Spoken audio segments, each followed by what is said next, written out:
Today we're diving into a really foundational idea in environmental ethics. It's Paul Taylor's theory of a life-centered approach to nature.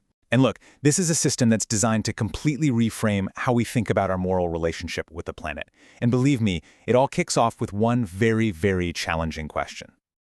But before we go any further, I want you to actually think about this. I'm serious.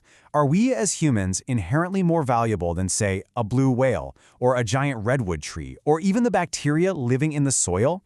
Your gut reaction to that question, well, it gets to the very core of everything we're about to explore. You see, the philosopher Paul W. Taylor, he wasn't really a fan of easy answers. So he set out to build an entire logically sound ethical system where the main moral attitude is a profound respect for nature, and not just because it's good for us, but for the sake of all living things themselves. To pull this off, he built his whole theory on 3 interconnected pillars. It's a really elegant structure, actually, where each part logically supports the next. You've got a belief system, a moral attitude that grows out of it, and then a set of rules to actually put it all into practice. So, here's how it breaks down. First, you have the biocentric outlook, which is basically the worldview, the why behind it all. This then leads you to adopt the moral attitude of respect for nature. That's the core commitment. And then finally, that whole attitude is expressed through a system of 4 duties, which is the practical how-to. So let's start with that foundation, the biocentric worldview. Now, this isn't some vague, fuzzy feeling. It's a specific set of beliefs about how the world works, and it's grounded in modern biology. This is the logical justification for everything else that follows. Okay, so belief number 1 is that humans are simply members of Earth's community of life on the same terms as every other species. We are not the rulers, we're not the owners, we're not the bosses of the planet.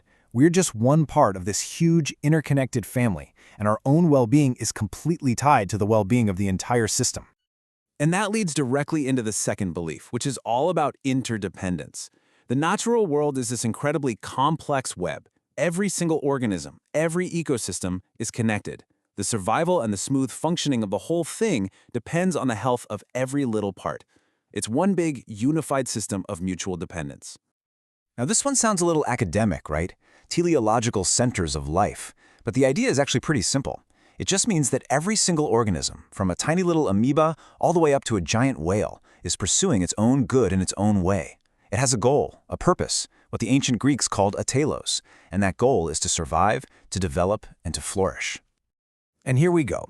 This is the most challenging piece of the puzzle for a lot of people, the flat-out denial of human superiority.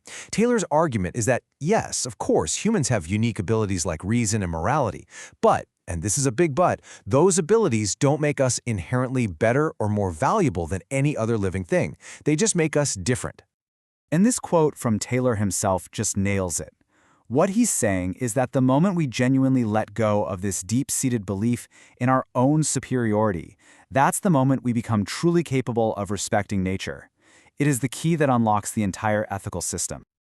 So, once you accept these 4 beliefs as a rational, scientifically backed way of looking at the world, Taylor argues that a certain moral commitment isn't just an option anymore. It kind of becomes the only logical response.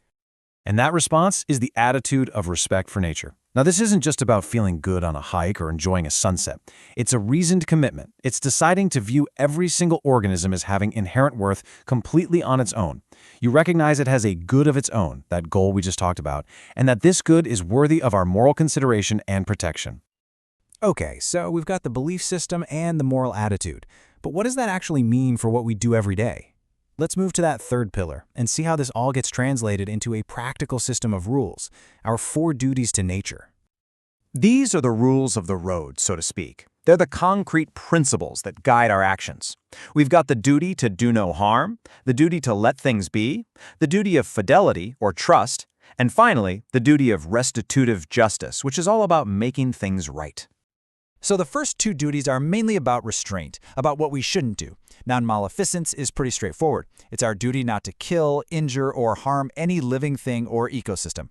Non-interference takes it a step further. It's the duty to step back, to not restrict the freedom of wild creatures, and to stop trying to manage or control every little bit of nature. It's really about letting nature be nature. Now, the last 2 duties cover our direct interactions and our responsibilities. The duty of fidelity means we shouldn't deceive or betray wild animals. Think about things like deceptive hunting practices. And the duty of restitutive justice is absolutely critical. It says that when we do cause harm, when we violate these other duties, we have a moral obligation to make amends, to restore the balance, and to repair the damage we've caused. So when you stack all three of these pillars together, the worldview, the attitude, and the duties, what you get is this profound, fundamental shift in ethical thinking. It's a major departure from the way humanity has traditionally seen the natural world. And this slide just captures that shift perfectly. The traditional view is anthropocentric, human-centered. Nature has value because of how useful it is to us. Taylor's theory is biocentric, life-centered. It says all living things have their own inherent worth, completely separate from whether they're useful to humans or not. So here's the bottom line, the crucial point of all this. Paul Taylor is arguing that respect for nature isn't just some sentimental feeling or a personal preference. He's presenting it as a rational, consistent, and justifiable moral position that's grounded in a modern, scientific understanding of biology and ecology. It's an ethics built for our time. And that brings us right back to where we started, doesn't it? But now we have a much deeper framework for thinking about it. So I'll ask you again, do you agree that a mosquito, a tree, and a human have equal inherent worth? Paul Taylor gives us a powerful and logical way to argue yes. And whether you agree with that conclusion or not, it's a question that really challenges us to the very core of our moral identity.